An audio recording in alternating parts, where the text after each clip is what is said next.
I'm going to use the Lily Sugar and Cream Denim. It's in the color Indigo, number 01114. If you want to get the same yarn that I'm using, you can use this one. It is a worsted weight yarn. It's 4-ply, so any worsted weight yarn really would work. I've used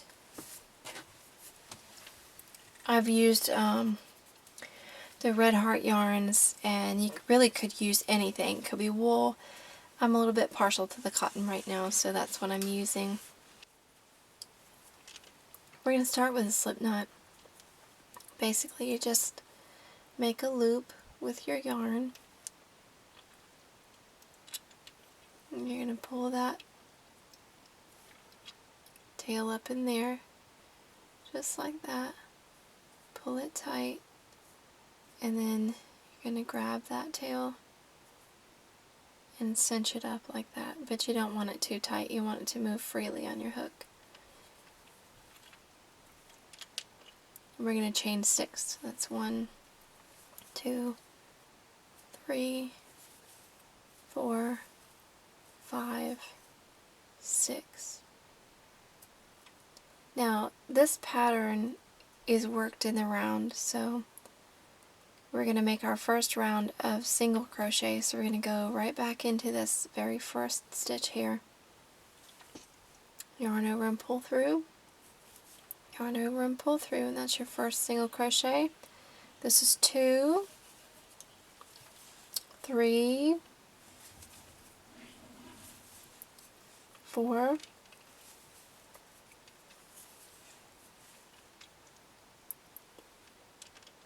5. Then we're going to chain 1, and we're going to continue around this side here. So we're going to put a single crochet into that same stitch that we just ended on. 1. And we're going to go into the next one right here and work across our tail. This is 2, 3, this is going to be 4, and 5. Chain 1, and we're going to join to this very first single crochet that we did with a slip stitch. So we're simply going to insert the hook there, working across the tail still, if you want to. If you don't want to work across the tail, just weave it in at the end. It's easy enough to do that. I just like to work across the tail. That means I only have to weave in once. Now, we're going to continue working in the round, but we're going to work half double crochet from here on out, from rows 2 through 5. So you're going to chain 2, yarn over, and insert that hook in the second stitch from the hook.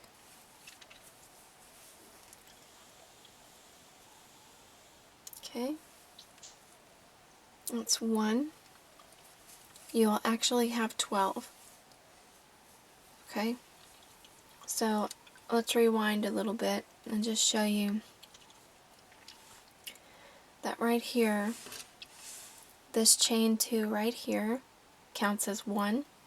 Then we did another half double and a third half double, so this is actually 3. Our chain 2 plus the 2 half double crochets we already worked, so that's 3. The next one is 4, 5, this is 6, whoops,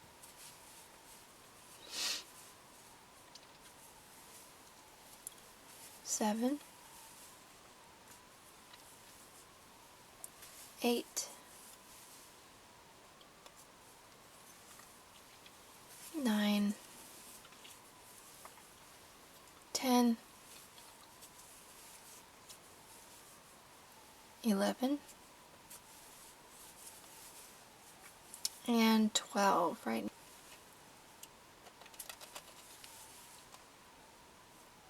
Okay, and we're going to do the same thing we did before. We're going to join to the top of this chain 2, simply with a slip stitch. Okay, that was our round 2. We're going to work rounds 3 through 5 exactly the same. Start by chaining 2. This will be 2,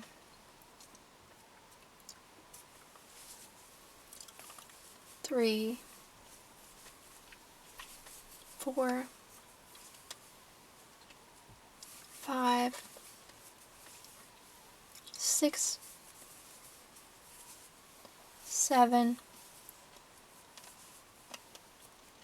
this one's 8, 9, 10, 11, and 12. Join to the top of that chain 2 with slip stitch. And that's the end of round 3.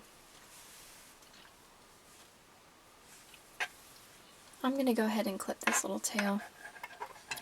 You can clip yours also if you'd like, or if you haven't woven it in yet, that's fine too. Let's make our last 2 rounds the same way. We're going to chain 2, yarn over, it's 2, 3, 4, 5,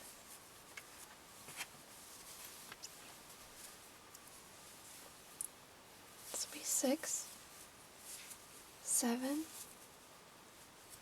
oops, 8, 9, 10, 11, and of course 12.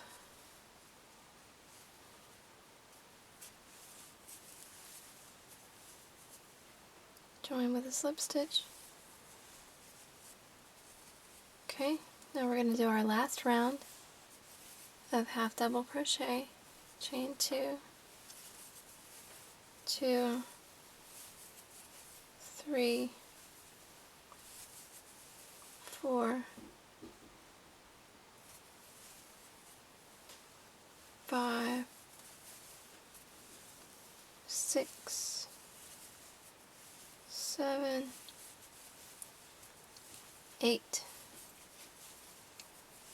9, 10, 11, and 12. Join with slip stitch to the top of that chain 2.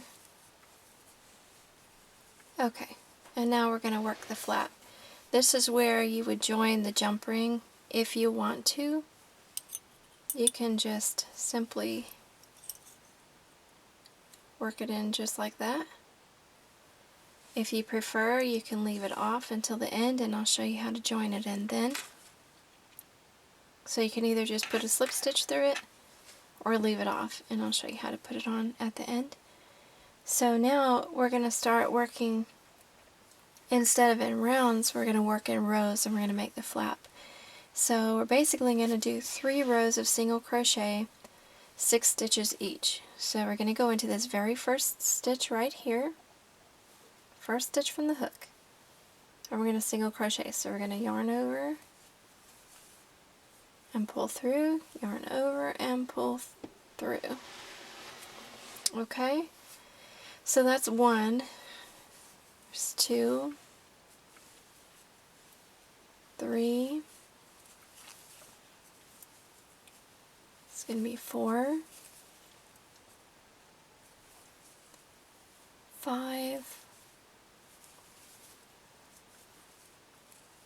and 6. Okay, we're going to chain 1 and turn our work. We're going to go back along this row of single crochet for another 6 single crochet. So that's 1, 2, whoops, this is 3,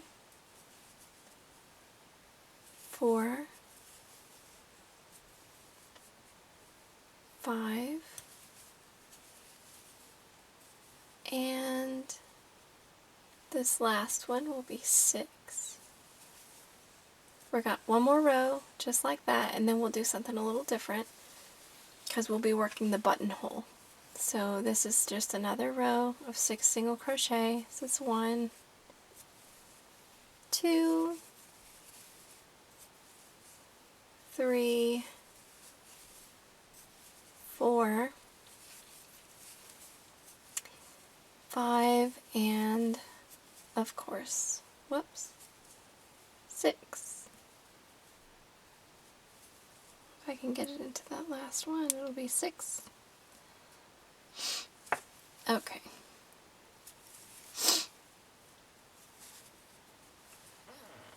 Now, we're going to go ahead and chain 1, just like we're going to work back into, and just like we're going to work another row of single crochet. But we're going to skip this first stitch here and work into the second stitch. So skip this one, work into this one with a single crochet,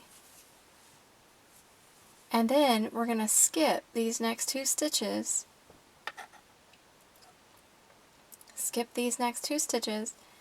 and you're going to chain 2. Don't make them too tight but not too loose, because you want to go back into them in the next row. So we're going to skip these 2 and work into the next to the last stitch here with a single crochet, and then in the last stitch we're just going to simply work a slip stitch.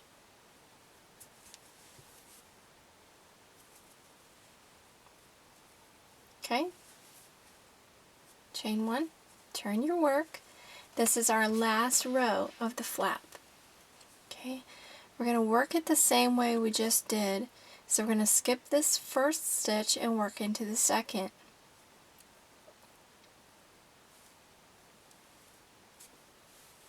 Okay, with a single crochet.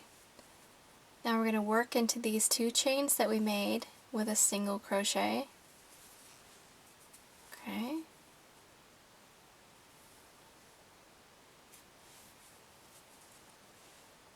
Whoops, I skipped it, didn't I? There it is.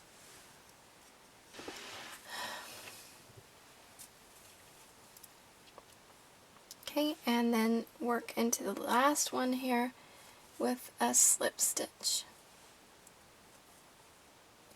Chain 1, clip a tail. It doesn't have to be remarkably long, just long enough for you to weave that in. You're going to pull that through and just give it a firm tug. Okay, so see, there's your buttonhole.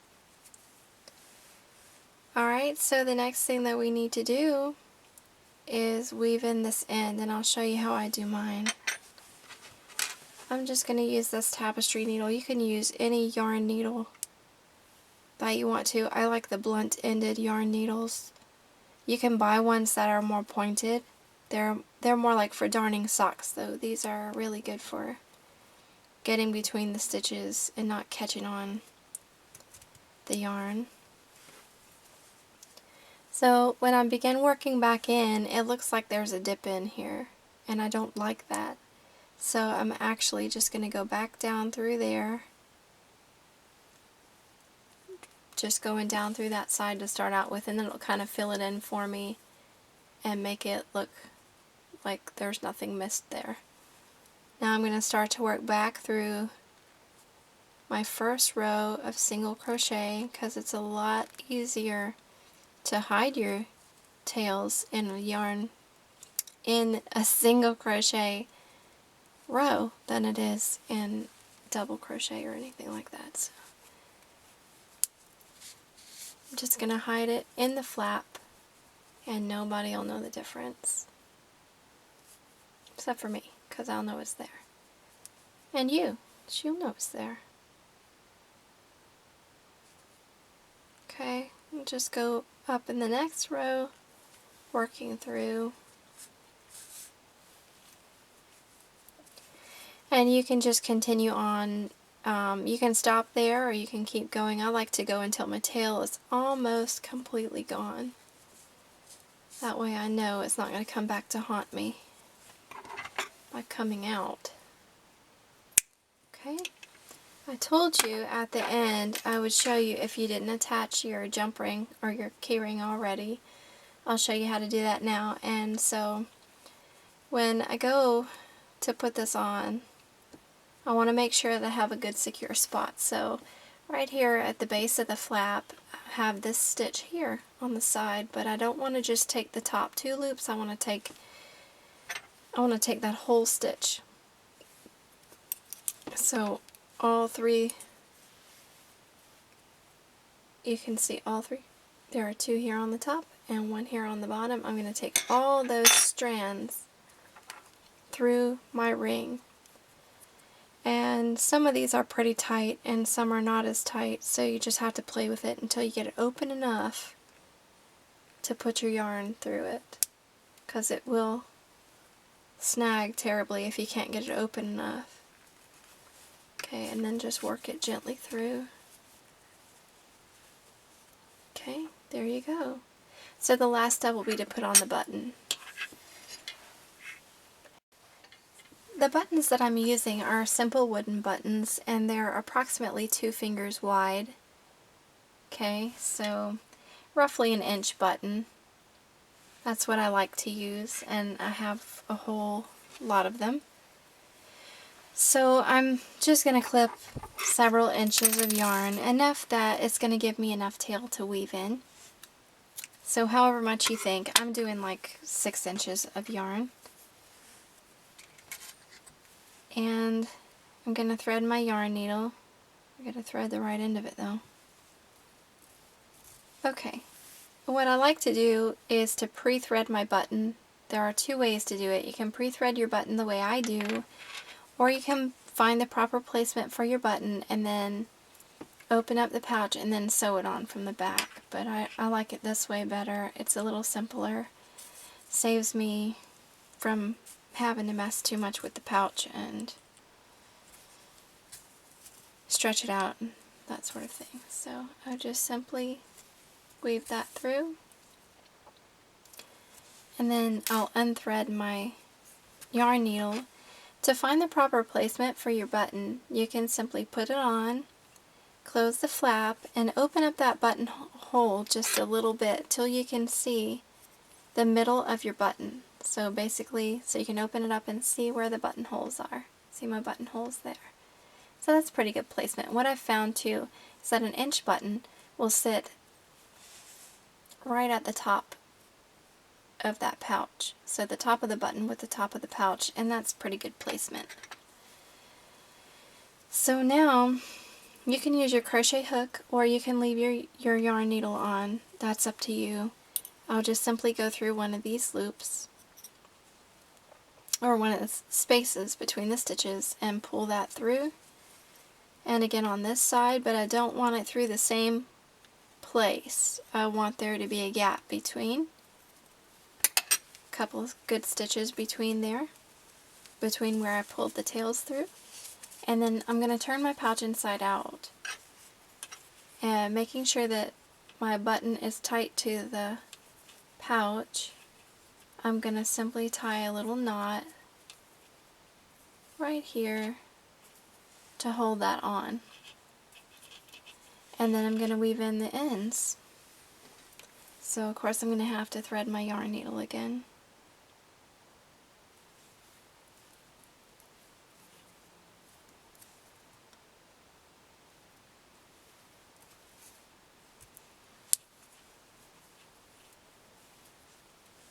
Okay.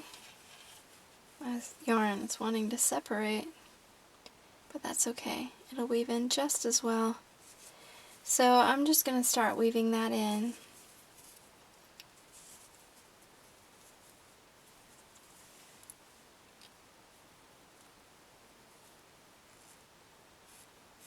Like I said, I like to do it until the yarn is almost completely used up, but you don't really have to do that much as long as the tails are woven in fairly well. Okay, I'm going to stop there with that one. Clip that off. Okay, and now I'm going to do the next one.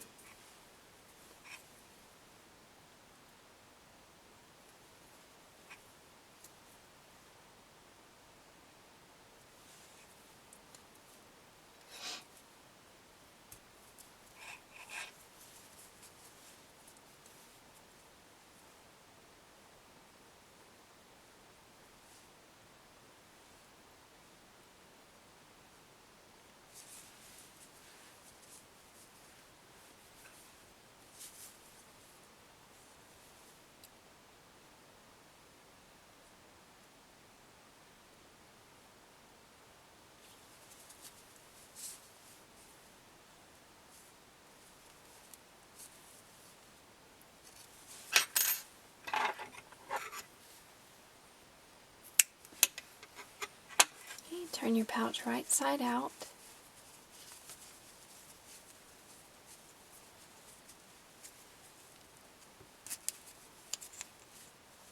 Fasten the button. Give it a tug or two to give it the shape that you want. And you're good to go. There you are. Little keyring pouch. And I hope you enjoyed this tutorial.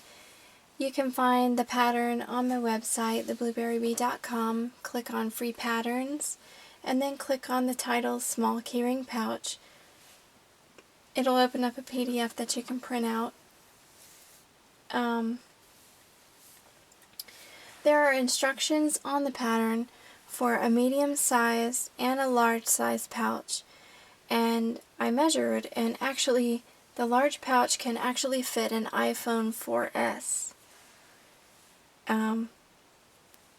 You know, the small pouches, they can hold a little bit and they will stretch, but you know, if you want a roomier pouch, certainly make the medium or the large.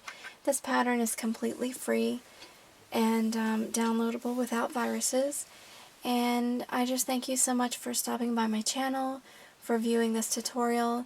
I hope that you'll like and subscribe, and of course visit me next Monday for the next Make It Monday project. And until next time, bye!